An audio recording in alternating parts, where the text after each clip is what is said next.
I want to be very clear about something. When the Galactic Cooperative of Sovereign Species formally drafted Resolution 7 of the Armament Accord, we were not being naive. We were not being careless. We were not, as some of my colleagues now like to suggest over embarrassed cups of fermented grain liquid, asking for it. We were being reasonable. We were being civilized. We were being, if I may say so, exactly the kind of enlightened interspecies governing body that the universe desperately needed us to be. And then the humans showed up. My name is Vrynn Oshet. I am a Senior Diplomatic Correspondent for the Cooperative's Department of Interspecies Affairs, which is a very impressive title that essentially means I was the one standing closest to the door when the quorum needed someone to go meet the new species. I have been in this job for 31 cycles. I have processed the intake paperwork for 14 newly contacted civilizations.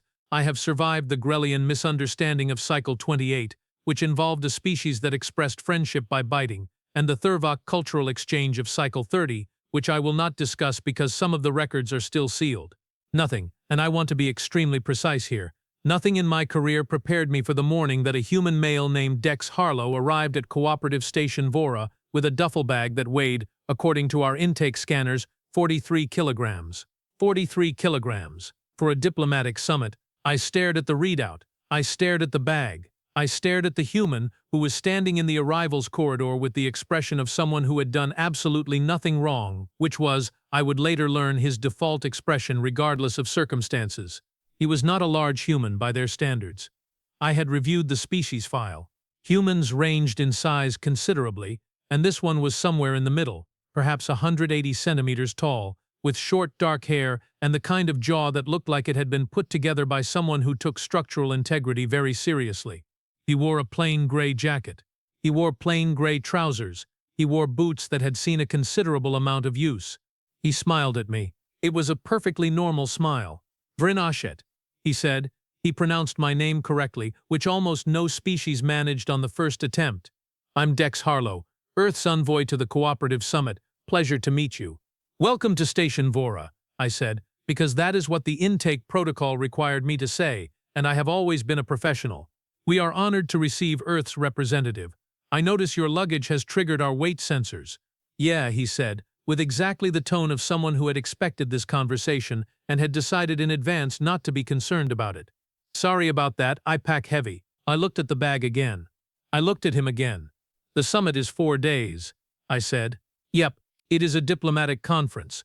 The primary activities will be structured discussion sessions, shared meals, and a ceremonial unity walk through the station's observation garden. Sounds great. There will be no physical labor involved. Great. So perhaps you could help me understand why your luggage weighs 43 kilograms. He tilted his head slightly. It was a small motion. It seemed on the surface like a gesture of consideration.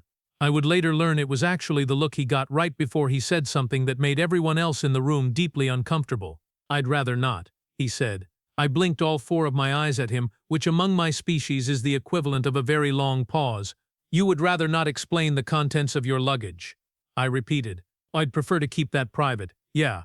Mr. Harlo, under the Cooperative's visitor transparency protocols, any incoming delegate whose luggage exceeds the standard 12-kilogram limit is required to submit a contents declaration. Uh-huh, he said. That is not a suggestion. No, I get that.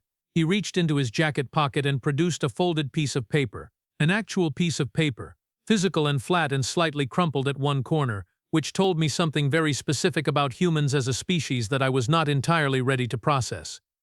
He handed it to me. Here's my contents declaration. I unfolded it. I read it. I read it again. I looked up at him. This says, and I am reading directly, I said slowly, personal effects, 47 units edged. That's correct. 47. Yes. Edged. Yes. What? I said, very carefully. Does edged mean? He smiled again. The same smile as before. Perfectly normal. Perfectly pleasant.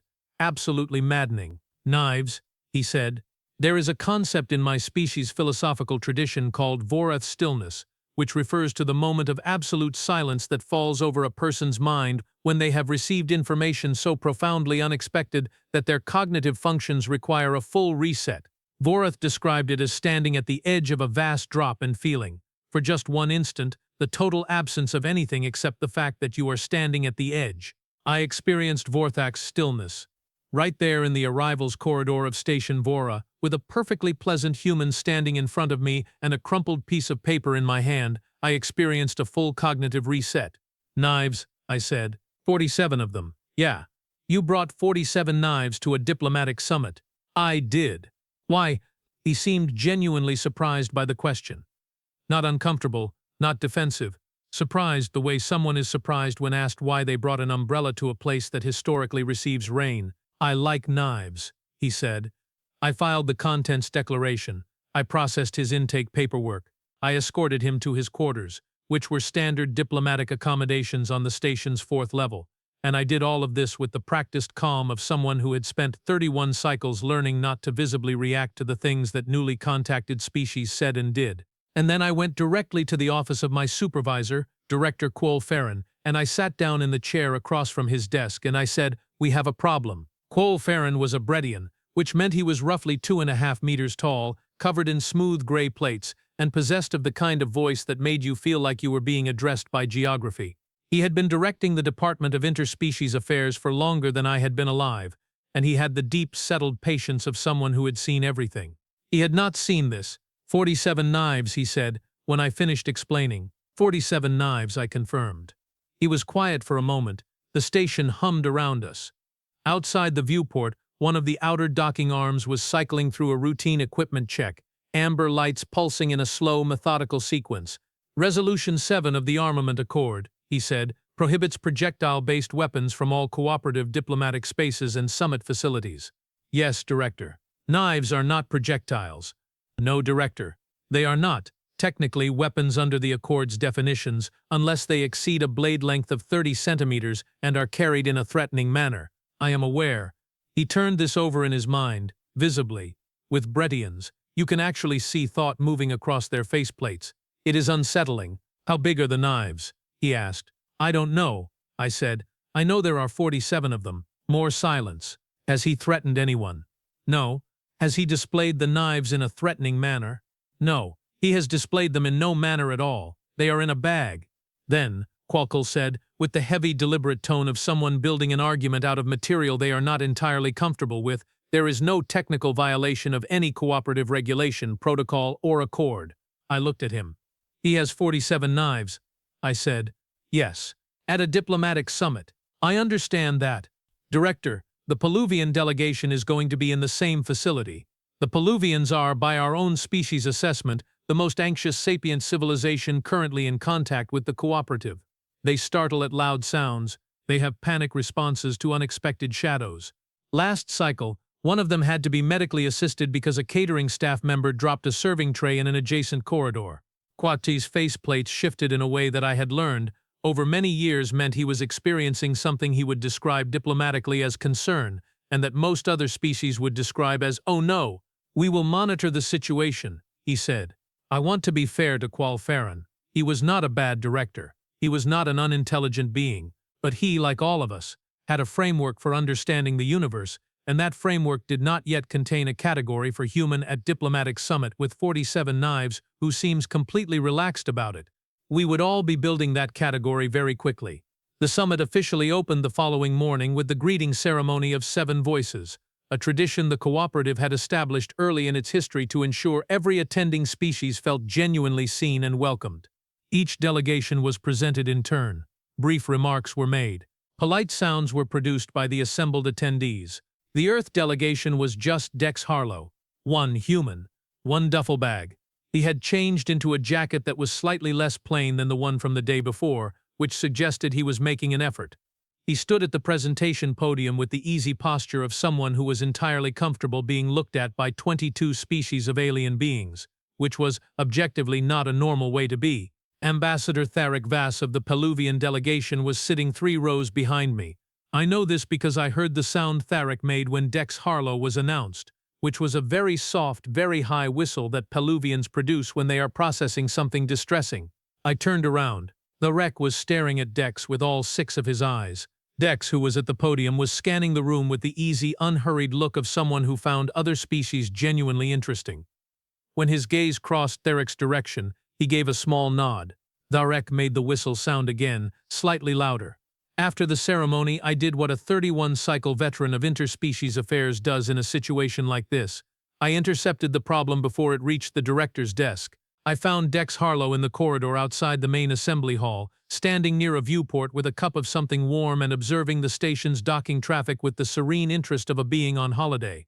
"Good morning, Mr. Harlo," I said. "Morning, Vrynn," he said. He had apparently decided we were on a first-name basis.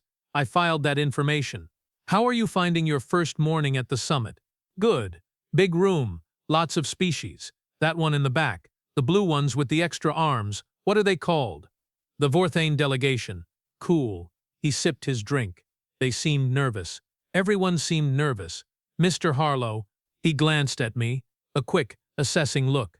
He was doing that, I had noticed, frequently. Quick glances that gathered a great deal of information in a very short time. "Because of me?" he asked. "There are some concerns," I said carefully, "about the items you brought in your luggage." "The knives." "Yes." He nodded, as if I had said something perfectly reasonable. "That's fair." "Is it?" "Sure. Unknown species shows up with a bag of knives. I'd be curious too." He turned back to the viewport. "Is anyone actually worried, or just a little edgy?" I considered my answer. "Ambassador Tharek Vass of the Peluvian delegation has filed a formal inquiry with the department requesting clarification on your collection." "Huh." He thought about it for a moment. "Could I talk to them?" I blinked. "To the Peluvians?"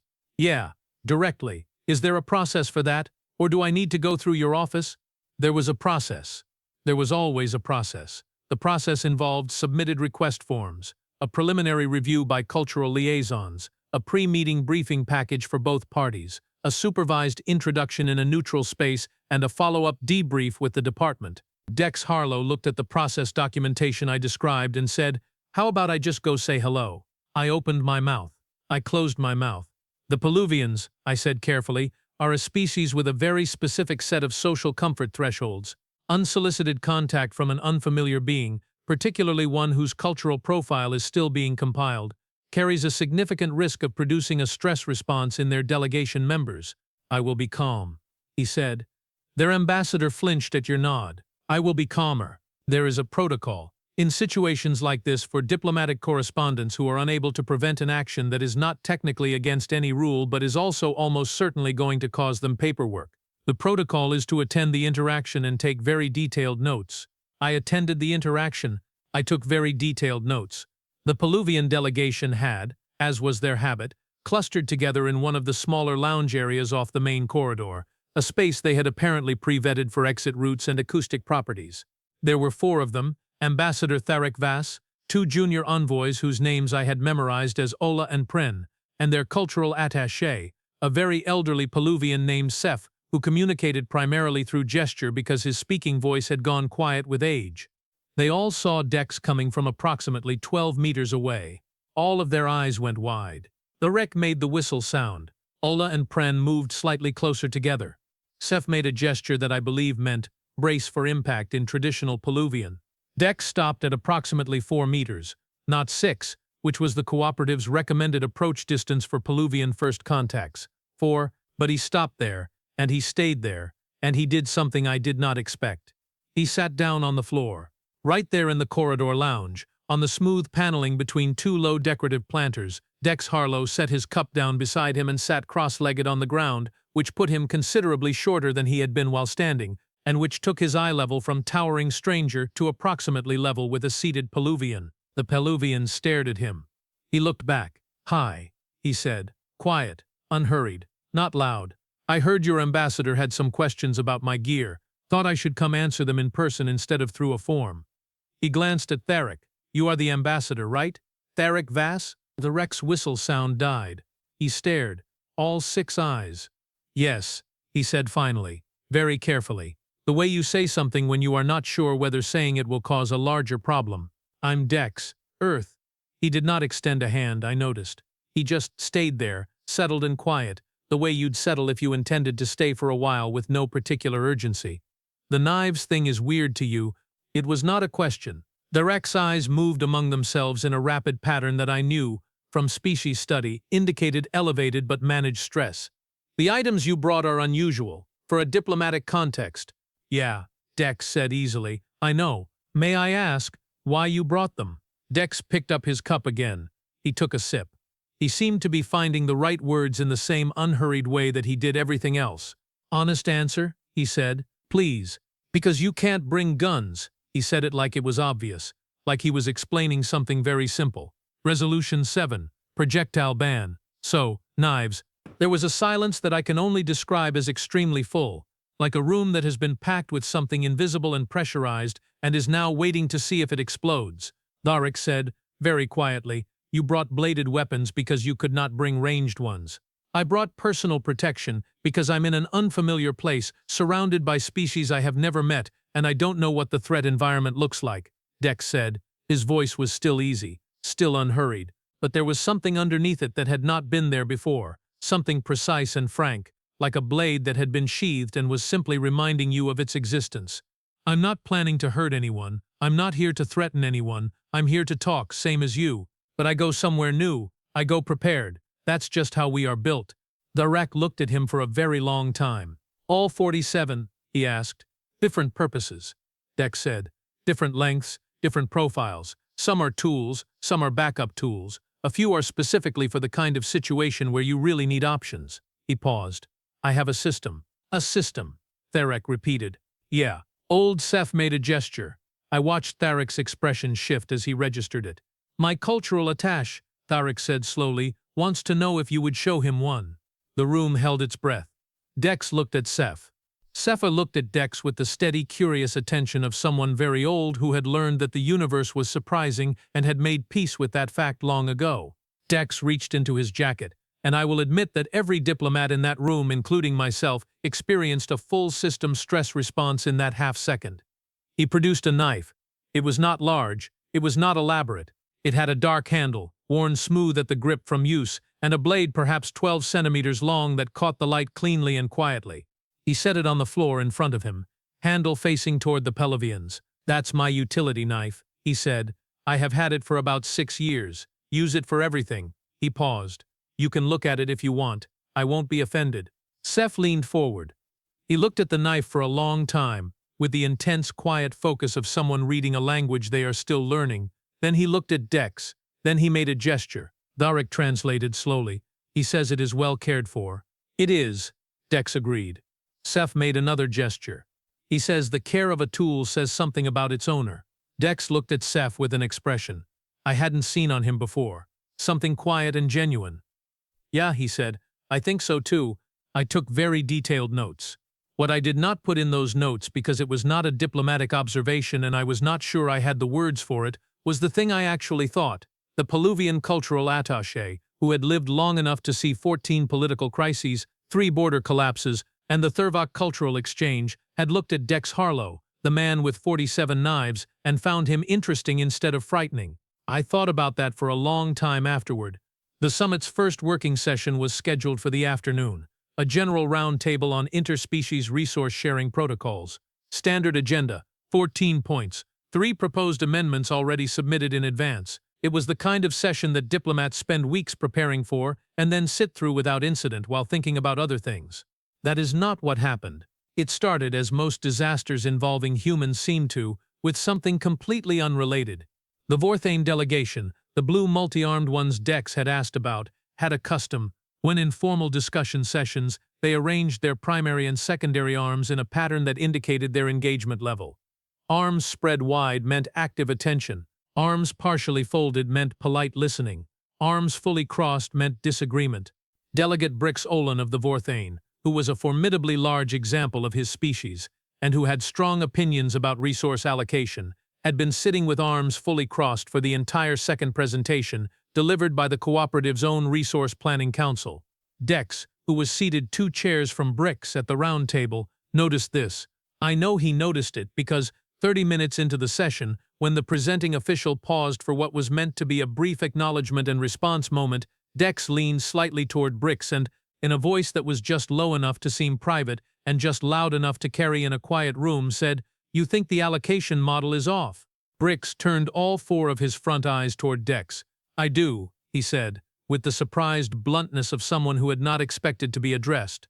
The baseline assumption uses static population projections, Dex said.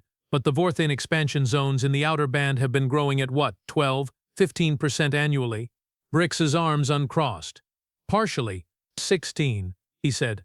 So the model underfunds your sector by roughly a sixth before you have even started.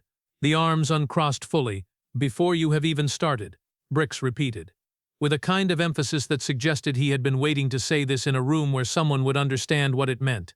I watched this happen from my seat along the wall, where diplomatic correspondents were stationed to observe and take notes, and I thought, he read the briefing materials.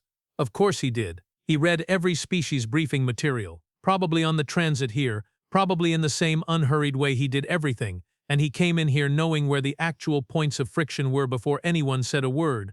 47 knives, and he did his homework. Director Quol, who was seated across the room, was also watching. When our eyes met, his faceplates did the thing that meant, I am updating my assessment of this situation. The session broke for the Resource Planning Council presenter to review the projection methodology, which was diplomatic language for this human and this Vorthak have just identified a significant problem with our math. Please give us 40 minutes to check if they are right, and which they were. In the corridor outside the session room, Dex was standing by the viewport again with a new cup of something warm, watching the docking traffic, looking completely unbothered by the fact that he had just caused a minor revision to the summit agenda. Brix Olan came up beside him. For a moment they both just stood there, looking out at the stars and the slow geometric movement of ships. You know, the Cooperative's Resource Council does not enjoy being corrected, Brix said. No, Dex agreed. I don't imagine they do. You corrected them anyway. The model was wrong. Wrong models lead to bad decisions. Bad decisions lead to problems. He took a sip of his drink. Seemed worth saying. Brix made a sound that I recognized, from the Vorthine species file, as something roughly equivalent to a laugh. It was a deep sound, like something shaking inside a very large container. My delegation has been trying to raise that point for 2 cycles, he said, through the proper channels, with the appropriate documentation, in the accepted format. How'd that go? They tabled it for further study. Dex nodded. Yeah, you said it in 8 sentences. Sometimes 8 sentences is what it takes. Brix studied him with the particular Vorthak expression that indicated measuring someone's worth, which involved 3 of their 4 front eyes focusing on the subject while the 4th looked away, as if deliberately not committing to the assessment until all available data was gathered. You are unusual, Brix said finally. I get that a lot, Dex said. I mean it as a positive observation. I know. He glanced at Brix. I get that a lot too. There was one more thing that happened before the day ended. One more thing that I need to put in this account because it is the thing that changed the shape of how the next day would go. Station Vorra had, like all cooperative facilities, a security team. The team was led by Chief Kael Surrath, a Drenic with gray-green scales, and the patient, watchful energy of someone whose entire professional life had consisted of identifying things that were about to go wrong and quietly preventing them. Kael had been watching Dex Harlo since his arrival the previous day, with the specific attention of a being who had not yet decided how to categorize him. That evening, Kael came to find me. The human, he said. Yes, I said. He's been walking the station. Walking? For the last 2 hours. He goes out after the sessions, he walks the station, he maps it. Kael pulled up the observation records on his data board. The overlaid path lines showed Dex's movements through the corridors. Methodical, thorough, not random. He's identified all 3 primary emergency evacuation routes. He's walked past the security checkpoint station 6 times. He knows where the medbay is and what the staffing rotation looks like. He sat in the observation garden for 20 minutes and watched the ventilation grill placement. I looked at the path lines. Is he? I started. He's not doing anything wrong, Kael said, before I could finish. He's not going anywhere, he's not permitted. He hasn't touched anything he shouldn't. He paused. But I have worked station security for 19 cycles, Vrynn. I know what it looks like when someone is building a picture of a space. Another pause. He's very good at it. Should we be concerned? I asked. Kael thought about it. He had the kind of face that thought carefully and showed most of the process. No, he said finally, I don't think we should be concerned. He put the data board away. I think we should be aware. He looked at me. There's a difference. I went back to my quarters that night, and I sat at my desk with my notes, and I thought about all the things I had observed in one day.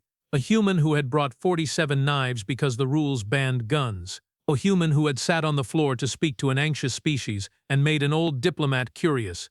A human who had identified a flaw in the resource allocation model before the session started.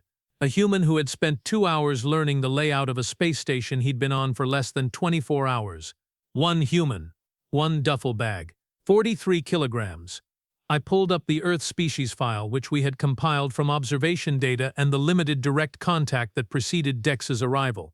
I read the section titled Primary Species Characteristics, which our analysts had drafted with the careful, neutral language of professional assessment. It said, humans demonstrate a consistent and apparently instinctual tendency toward threat assessment and environmental adaptation in novel situations. This behavior appears baseline rather than trained, suggesting deep structure cognitive patterning related to the species' extended evolutionary history in high-competition predator environments. It said humans are persistence hunters. They do not always move fast. They move long. It said, in the last line of the section, in the dry, academic tone of a document that had not expected to be read by someone who was actively dealing with the subject, approach with appropriate awareness. Humans are, in the most technical sense of the word, designed for this. I closed the file. I thought about the knife, set carefully on the floor, handle toward the Peluvians. I thought about the path lines on Kael's data board. Methodical, thorough, not random. And I thought for the first time since Dex Harlo had arrived on Station Vorra with 43 kilograms of personal effects, that the most important thing about this situation was not the 47 knives.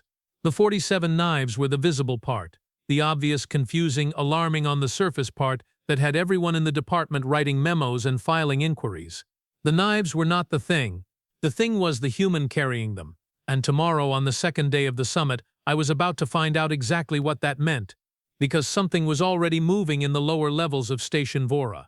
Something that Dex Harlo, in 2 hours of quiet corridor walking, had noticed before our own security team had, and something that no amount of diplomatic process, interspecies protocol, or Resolution 7 of the Armament Accord was going to address, not the way he could address it, not the way he was built to. The station's lights dimmed to their evening cycle.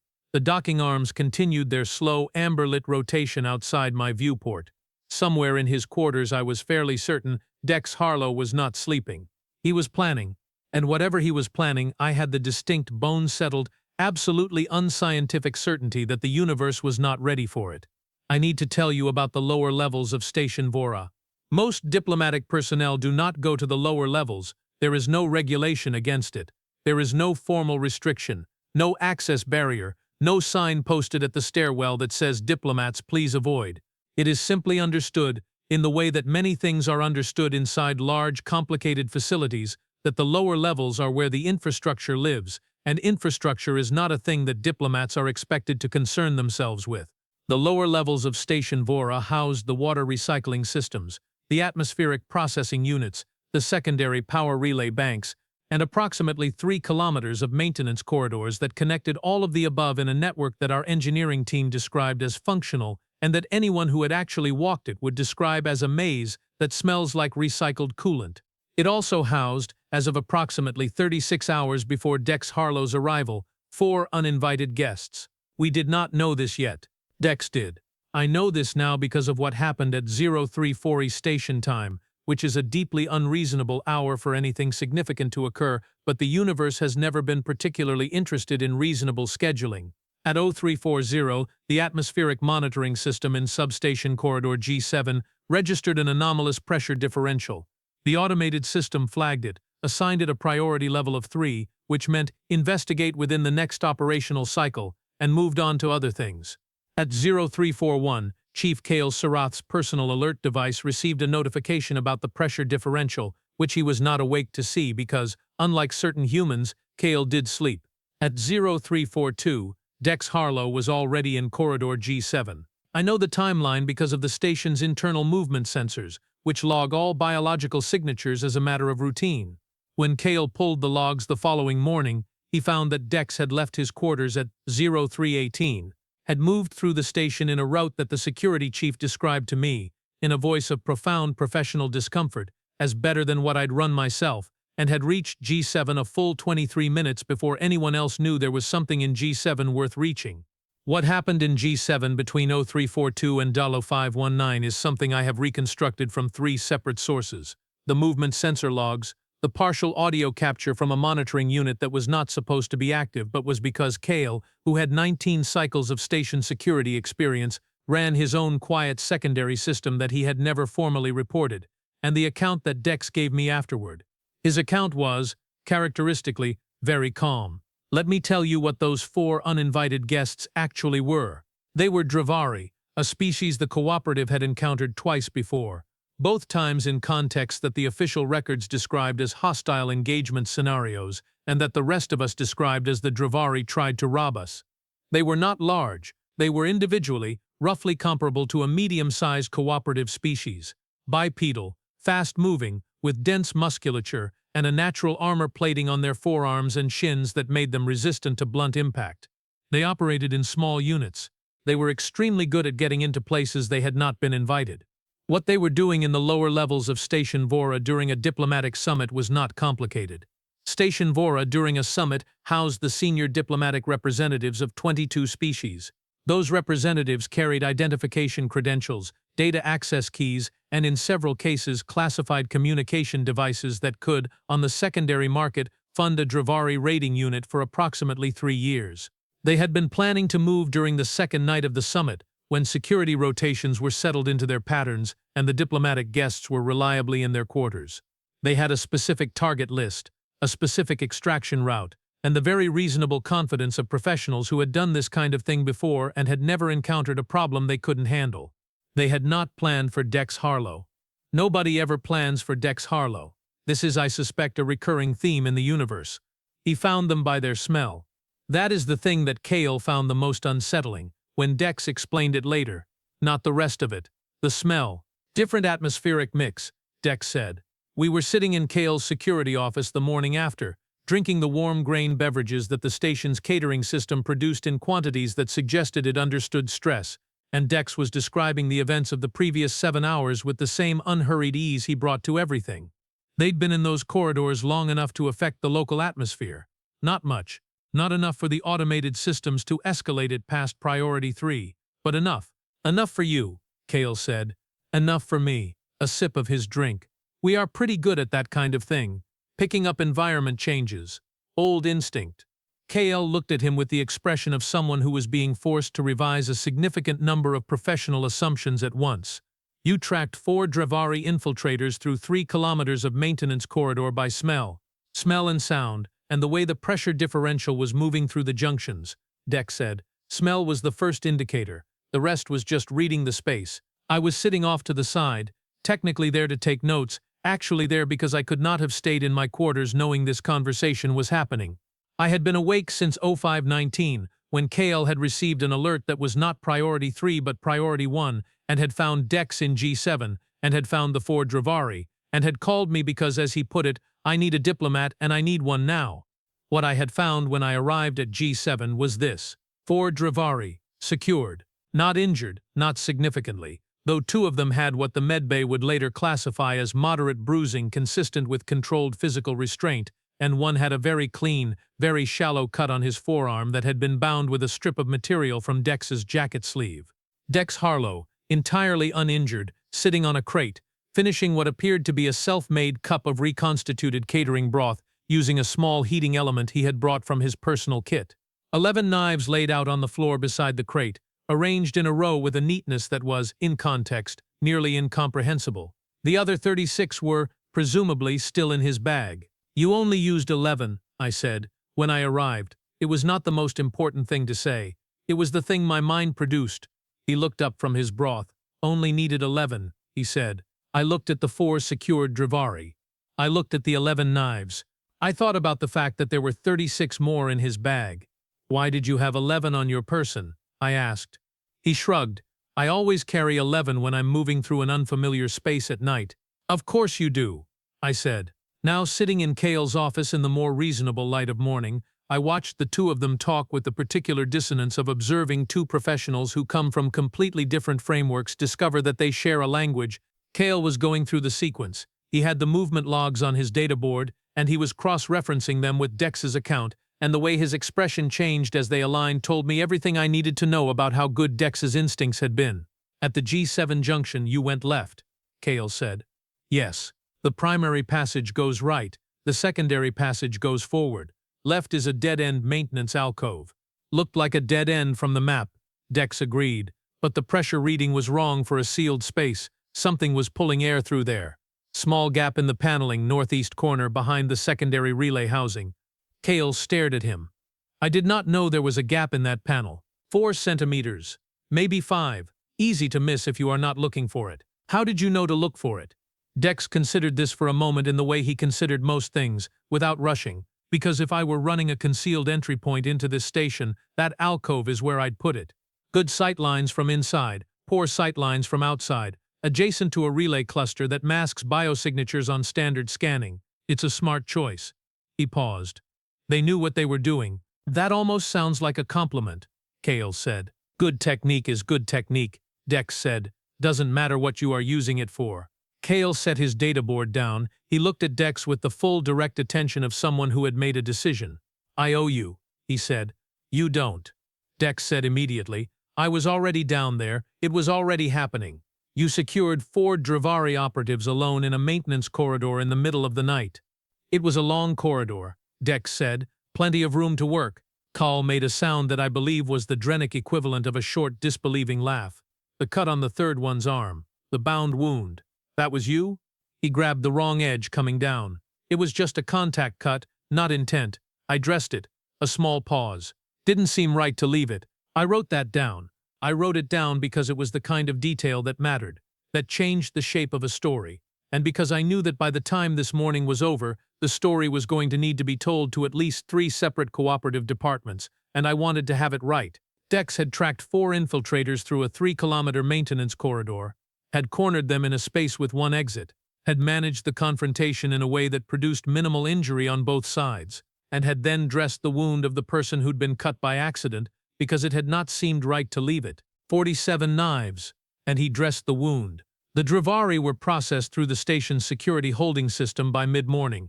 Kael handled the formal documentation. I handled the interspecies notification protocols, which involved a very long series of communication exchanges with the Drevari Regional Authority, who expressed what I would charitably describe as tepid concern about the situation and what I would honestly describe as complete indifference, packaged in official-sounding language. The cooperative's response was considerably more energetic. Director Quol called me into his office at 0900. His faceplates were doing the full range of expressions simultaneously, which for a Bredian meant he was processing a situation that contained more variables than his usual framework comfortably held. Tell me again, he said, how a diplomatic delegate from Earth, who is here as a guest of the summit, came to be conducting a solo security operation in our maintenance corridors at 4 in the morning. He noticed the atmospheric anomaly, I said. He investigated. He noticed it before our own systems escalated the alert. Yes, and before Kael's secondary monitoring system, 40 minutes before. Quol's face plates did the thing.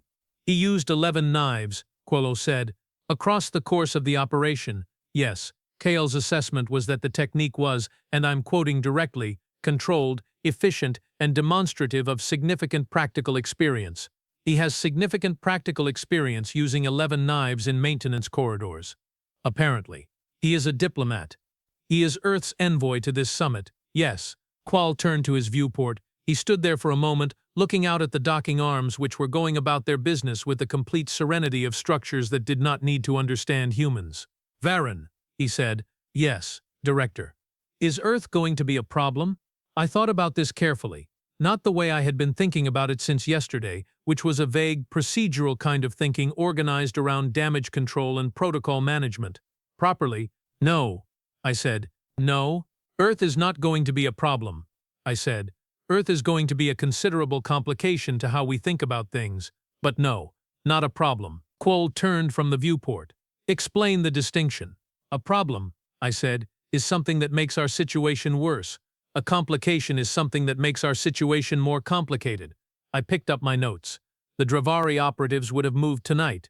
We had 22 senior diplomatic delegates aboard this station, representing 14 species, during a summit that the cooperative has significant investment in completing successfully. If those operatives had reached their targets, we would have had an incident that would have taken cycles to recover from diplomatically. And instead, Quol said slowly, instead a human diplomat with 47 knives was already in the corridor. I set my notes down. Director, what Dex Harlo did last night is going to change how every species at this summit thinks about humans, and I think, when we consider it carefully, we are going to find that that change is good for the cooperative. Quol looked at me for a long moment. You have changed your position since yesterday, he said. Yesterday I was trying to manage a situation I didn't understand. I said, today I understand it a little better. What do you understand? That he wasn't a threat, I said. He was never a threat. Not to us, not to the summit, not to any of the delegates. But what he is, Director, is the kind of thing that becomes very useful when an actual threat shows up. I paused. The knives were not the alarming part. We were alarmed by the knives because they were visible and unfamiliar. The alarming part, if you choose to see it that way, is that he mapped this entire station in 2 hours. He identified a security vulnerability our own team didn't know about, and he resolved a crisis at 4 in the morning because he noticed something our monitoring systems tagged as low priority. Quol was quiet. He woke up and went to investigate. Quol said. He probably never went to sleep, I said. The summit's second working session was scheduled for mid-morning, and it proceeded, because the cooperative is nothing if not committed to its schedule, on time. The room was different, though. Word had moved through the delegate population the way information moves through any enclosed community. Fast, imprecise, and heavily modified by the interpretive framework of whoever was passing it along. By the time the session began, 22 delegations knew, in some version, that the Earth envoy had dealt with an infiltration attempt during the night. The Vorthane version, which I heard secondhand through Kael's network, apparently involved Dex single-handedly fighting the entire Drevari unit in some kind of elaborate running battle through the maintenance levels, which was dramatic but significantly overstated. The Peluvian version, which Tharic shared with me directly, was considerably more accurate, because Tharic had the diplomatic instinct to go to a primary source, which was me, and ask for specifics. He listened to my account with all 6 eyes focused, and his whistle sound entirely absent. He dressed the wound, Tharic said, when I finished. Yes, the wreck was quiet for a moment. The wound of the person who was trying to rob us. Yes, another silence. That is very strange, Tharic said. Yes, and also something else, he said, and he did not name what the something else was, but I had the distinct impression that he knew, and that it had shifted something in his assessment, the way Seff's assessment had shifted the day before, when he'd looked at a well-cared-for knife and read something in it. The session began. Dex Harlo sat in his assigned seat. He had the same easy posture as the day before. He had the same unhurried attention. He looked like someone who had slept a full night and had a perfectly ordinary morning. He had not slept. I was certain of it. But the room around him was different. The Vorthane delegate Brix Olan, who sat 2 chairs away, nodded at him with the slow deliberateness of deliberate acknowledgement. The Peluvian ambassador Tharic, from across the table, met his eyes briefly and made a small gesture that I recognized, from species study, as a Peluvian expression of formal respect. And the other delegations, the ones whose reactions I could not read as easily, were doing the thing that species do when they encounter something they have not encountered before, and are deciding how to categorize it. They were watching. Dex, to his credit, ignored all of it and focused on the agenda. The second session was on interspecies data sharing frameworks, which was a topic of significant technical complexity and considerable political sensitivity because it touched on the question of which species' data remained exclusively their own and which could be accessed by the cooperative's shared intelligence systems. There were, as with the resource allocation model from the day before, several places where the current framework had problems. Dex found them all. He did not do it dramatically. He did not announce himself or signal his intentions. He simply, at the appropriate moments in the discussion, said what he thought, directly, without diplomatic cushioning. To the Cooperative Data Council's representative, a Bredian junior administrator named Wex Tolan, who was presenting a proposed data access expansion that was, frankly, badly structured. The consent framework in Section 4 assumes synchronous agreement timelines across all species.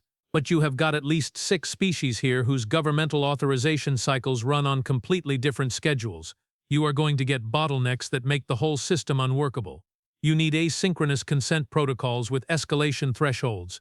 To delegate Brix Olan, who had raised an objection to the proposed data taxonomy that was technically correct, but framed in a way that was going to alienate 3 other delegations.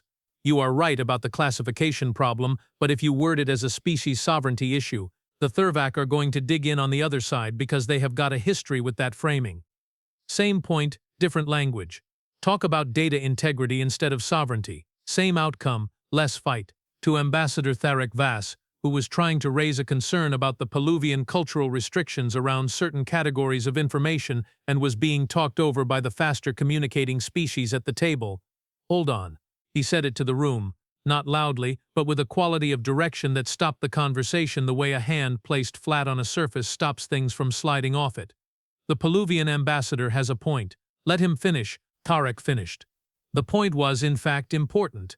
Wex Tolan, the presenting administrator, took 17 minutes of notes during Dex's various contributions, which I watched from the correspondence row with the professional satisfaction of seeing someone do a job that nobody had asked them to do and do it extremely well. After the session in the corridor, Wex found me. The human delegate, Wex said. Yes, I said. Is he always like this? I thought about it. I have only known him for 2 days, I said. But do you think he is always like this? I thought about the path lines on Kael's data board, about the knife laid out on the floor with the handle toward the Peluvians, about 4 in the morning in a maintenance corridor. Yes, I said. I think he is always like this. Wex looked back toward the session room with an expression I couldn't fully read. He's going to make all of our frameworks harder to maintain. Probably. That's actually what we needed someone to do. Yes, I said. I think that's right. The afternoon of the second day brought the summit's ceremonial unity walk through the observation garden, which was a long-established cooperative tradition designed to provide unstructured social time in a pleasant environment, and which usually resulted in a great deal of polite, careful conversation between delegates who were very conscious of saying nothing that could be taken as a policy position. What it resulted in this time was Dex Harlo walking through the garden with Seff, the elderly Peluvian cultural attaché, for 40 minutes. They did not share a common language. Seff's verbal communication had largely gone with age, and the translation systems did not handle gesture-based Peluvian easily. They walked side by side through the garden's careful arrangement of multi-species plantings, and Seff pointed at things, and Dex looked at the things he pointed at, and between them they conducted a conversation that had no words and needed none. At some point, I don't know exactly when, Seff produced something from inside his robe. It was small, a carved piece of stone, worked smooth over many years of handling. He held it out to Dex. Dex looked at it. He looked at Seff. He reached into his jacket and produced the utility knife, the one he'd laid on the floor the day before, the one Seff had said was well cared for. He held it out. They exchanged. They walked on. I watched this from a garden bench with my notes open and my stylus not moving, because there was nothing in my 31 cycles of diplomatic correspondence that had prepared me with the right language for what I was looking at. It was, technically, an artifact exchange between representatives of 2 species. It was also somehow, completely not that. It was 2 beings, one very old and one not particularly young, having a conversation without words about the things that matter enough to carry, the things you take care of, the things that say something about you. I did not write it in my notes. I wrote instead, at the top of a fresh page, what the cooperative has been missing. And I stopped, because I wasn't sure I had the words, and because I thought that maybe the words would come later, when I'd had more time to think about a human man with 47 knives, who had sat on the floor to be less frightening, who had dressed the wound of someone who had not deserved the kindness, who had woken up in the middle of the night because something smelled wrong and had not even once, seemed to need anyone to tell him what to do. That evening, Chief Kael Surrath conducted a full security review of the station's lower-level access points, using the gap in the G7 panel as the starting point for a systematic evaluation that turned up 2 additional undocumented entry vulnerabilities that the station's original construction team had apparently never logged. He brought Dex with him. He asked him, formally and directly, as one security professional to another, if he would walk the check with him. Dex said yes. They were in the lower levels for 3 hours. I know because the movement sensors logged them both, 2 signature traces moving in the same methodical, not random pattern that I recognized from Dex's solo walk 2 nights before. Except this time there were 2 of them, and this time one of them was the station's own security chief, and the path they walked together was Kael's pattern informed by Dex's instincts, which was, I thought, a better combination than either one alone. At the end of the walk, Kael filed a security report that included 17 specific recommendations for infrastructure improvements and 1 addendum that he sent directly to Director Quol, which I was later given access to because I was officially the person responsible for the Earth diplomatic relationship. The addendum said, Recommend formal inclusion of Earth standards for environmental threat assessment in cooperative station security protocols. Also recommend that if Earth ever sends more delegates to cooperative facilities, we give them fewer intake forms and more operational briefings. They are already doing the job. We should at least give them the context. Quol sent back a single line. Noted. Begin drafting framework. The last session of the summit, on the morning of the 4th day, produced 3 formal agreements, 2 working group charters, and 1 resolution that amended the resource allocation model to include dynamic population projection variables, which addressed the Vorthane sector underfunding issue and which was, technically, the result of an 8-sentence conversation in a corridor. Dex signed the Earth acknowledgement documents. He had neat, ordinary handwriting, which I noticed because I had not expected it and then felt a little foolish for not expecting it. Afterward in the corridor, I walked with him toward the departures hall. We did not talk for a while.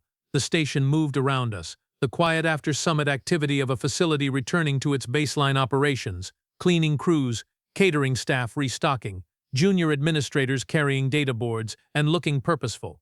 You knew about the Drevari before you went down there, I said. It was not a question. He glanced at me.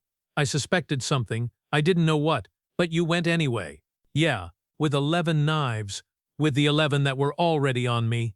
Yeah, and you thought, I said carefully, that 11 was sufficient. He seemed to consider whether this was a real question or a rhetorical one. He decided it was real. I thought 11 was enough for what I could see in front of me. He said, if I'd been wrong about the situation, I had more options. 36 more options. Roughly. I thought about this. Did you think about calling Kael? I thought about it. Why didn't you? He was quiet for a moment. Not the quiet of someone avoiding the question, but the quiet of someone finding the accurate answer. Because I didn't know when I went down there what I was going to find. If I called Kael and it was nothing, I have wasted his time and caused a response that disrupts the station's overnight patterns. If I called Kael and it was something, we have announced that security knows about it, and whatever's down there goes to ground and we have lost the initiative. Another pause. I went to look first, find out what it was, then decide. And if it had been more than 4, I asked. If it had been 8 or 12? He smiled, the same smile as the first morning. Perfectly normal, perfectly calm. Then I would have been very grateful for the 36. He said. We reached the departures hall. His bag was waiting at the check-in station, brought down by one of the station staff, 43 kilograms of personal effects sitting patiently on the waypad. Kael was there. He had come down, I realized, not as a matter of protocol, but because he had wanted to be. He and Dex shook hands.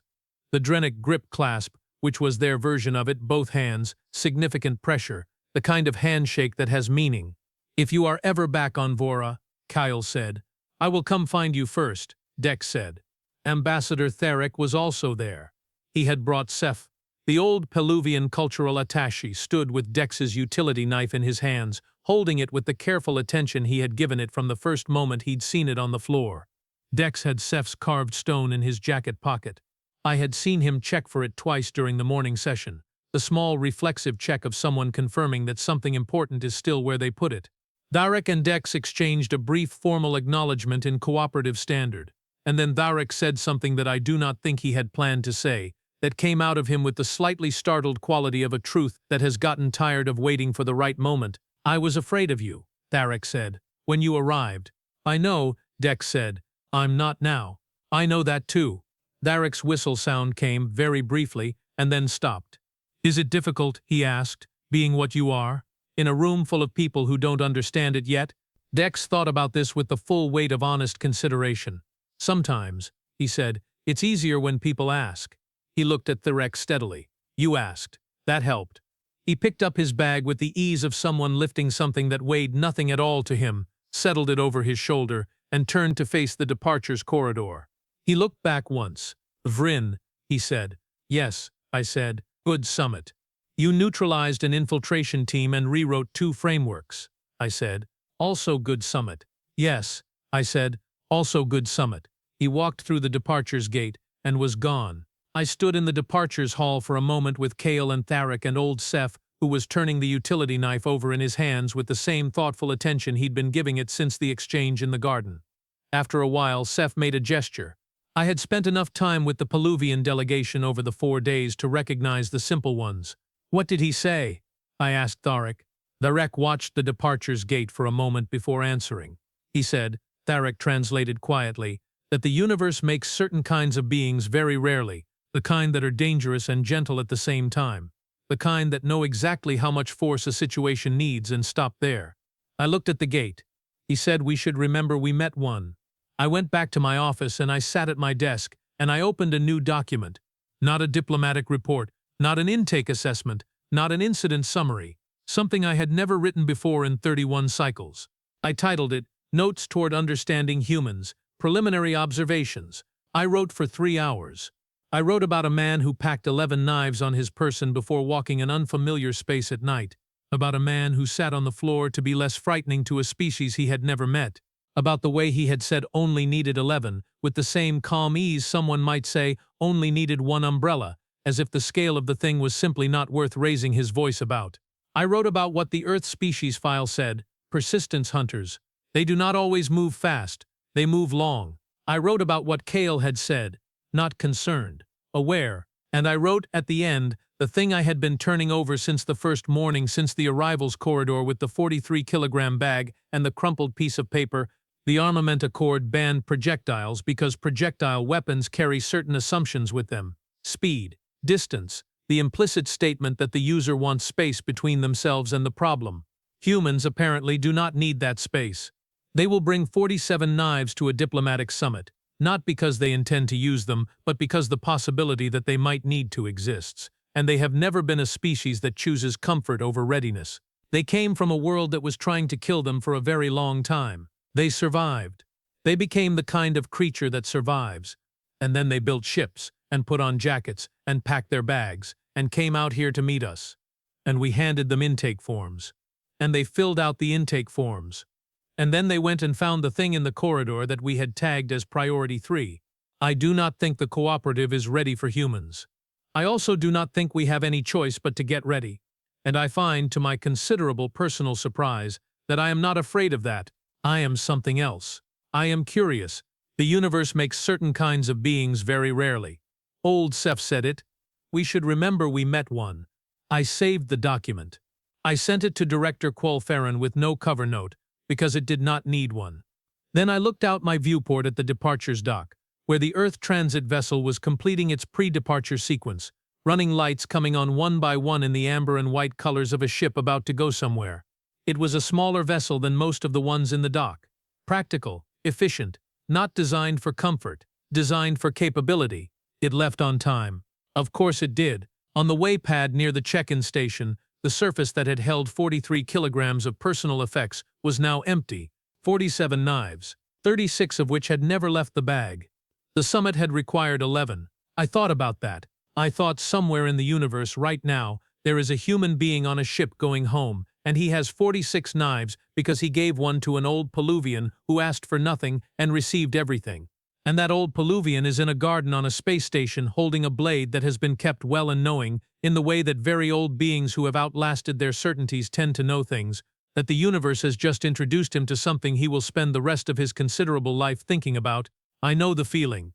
I have been a Senior Diplomatic Correspondent for 31 cycles. I have never in 31 cycles written the kind of document I sent to Quol today. Tomorrow, the department will begin drafting the formal framework for Earth's integration into cooperative standard contacts. There will be protocols. There will be forms. There will be very long meetings about terminology and precedent. And somewhere in all of that bureaucracy, if we do our jobs right, we will make space for what Dex Harlo actually is. Not the thing we were afraid of when we looked at the intake manifest. Not the 47 knives counted and logged and formally declared, the thing underneath. The persistence, the readiness, the way he sat on the floor to be less frightening and then, 12 hours later, went alone into a dark corridor because something smelled wrong and it seemed like the right thing to do and someone needed to do it. Earth is not going to be a problem. Earth is going to be, if we are very fortunate and very smart, exactly what we need. The departure's dock cleared. The station returned to its baseline Hume. I opened a new document. I titled it Framework Proposal, Earth Cooperative Integration, First Contact Protocol. I wrote at the top before anything else one line, which I intended to keep there as the document developed and which I thought anyone involved in the integration process should read before they read anything else. Note, Do not restrict them. Learn from them. There is a significant difference. I thought Dex Harlo would have agreed with that. I thought if he'd seen it he would have nodded. The small nod, the one that meant yes, that's the accurate thing. I thought he'd probably have a knife in his jacket while he did it. He'd have the right number of them for whatever came next. He always did,